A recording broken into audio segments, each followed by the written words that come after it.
وآل محمد. السلام عليكم أحبتي أينما كنتم ورحمة الله وبركاته، وأسأل من الله العلي القدير أن يحفظكم ويرعاكم، وأن يقضي جميع حوائجكم، وأن يشافي الله مرضاكم، وأن يعجل في فرج مولانا صاحب العصر والزمان، وأن نرزق وإياكم حسن العاقبة إن شاء الله.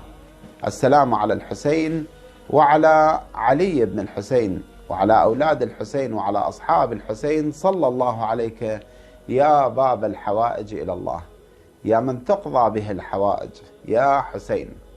صلاة الليلة 17 من شهر رمضان المبارك، وهذه الصلاة المباركة صلاة من ركعتين، صلاة بسيطة.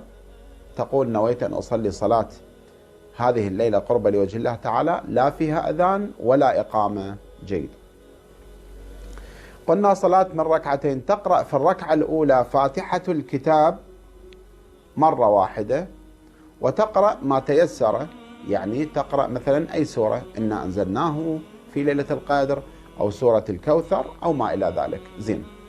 وتقرأ في الركعة الثانية فاتحة الكتاب مرة واحدة، وتقرأ بعد الحمد التوحيد 100 مرة، سورة التوحيد 100 مرة. البسملة تكررها مع كل سورة. كثير من الأخوة يسألون هذا السؤال.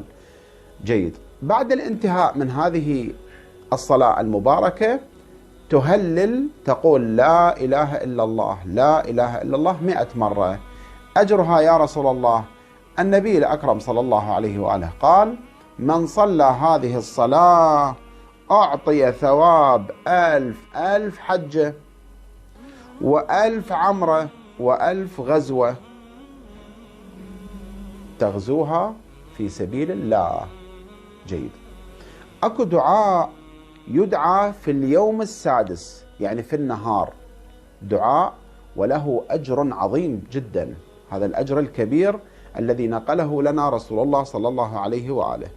فعن النبي الأكرم محمد صلى الله عليه وآله قال: من قرأ هذا الدعاء في يوم 16 من شهر رمضان المبارك يعطى في قبره نورا ساطعا يمشي به، وحلة يلبسها، وناقة يركبها، ويسقى من شراب الجنة، وهذا الصادق الأمين، ولا نشك فيما قال رسول الله صلى الله عليه وآله: عطاء الله عطاء لا حد له.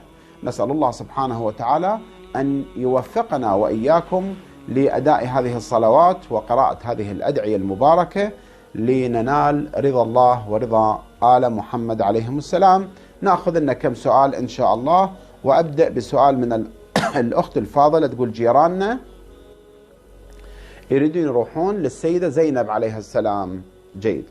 وتقول طبعا هي من باب التساؤل، الله يحفظها إن شاء الله، من باب التساؤل أنه إحنا في شهر رمضان وهذه زيارة، فتقول يعني ممكن يروحون وهذا إحنا في شهر رمضان؟ نعم ممكن.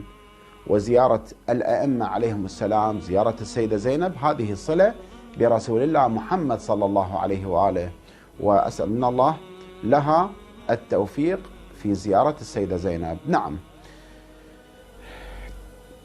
هذه الأخت تقول: شيخنا إيش قد كفارة اللي ما يقدر يصوم، يعني كان مريض؟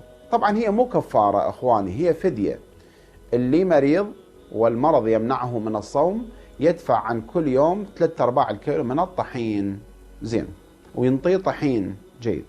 هذه الأخت، وهذا السؤال لطالما يتكرر عندي، أنه الأخت الفاضلة تقول: أنا عندي طحين مال حصة، أنا أريد وما عندي أنطي، أنا أقدر أنطي من عنده زكاة فطرة، أقدر أنطي من عنده فدية وأنا مريضة؟ نعم يصير. إذا طبعا هذا الطحين مال حصة أكيد يعني مو بس إلك، الأخوك، البنتك، الابنك، الزوجك مثلا، فأنتم مشتركين. إذا أبرأوك الذمة جيد، فبإمكانكم أن تعطونا زكاة فطرة وتعطونا فدية عن بما أنه أنتم يعني مرضى وما صايمين. زين، أختم بهذا السؤال من الأخ الفاضل، يقول أنا صايم وتقيأت مع الاعتذار وتقيأت مع التقيؤ دم، فهل هذا يؤثر على الصوم؟ لا يؤثر أخي الكريم، لا يؤثر ما دام مو عمد. لا تنسوا الإعجاب بالفيديو والاشتراك بقناة الخادم الشيخ جواد الطائي لنستمر في خدمتكم إن شاء الله.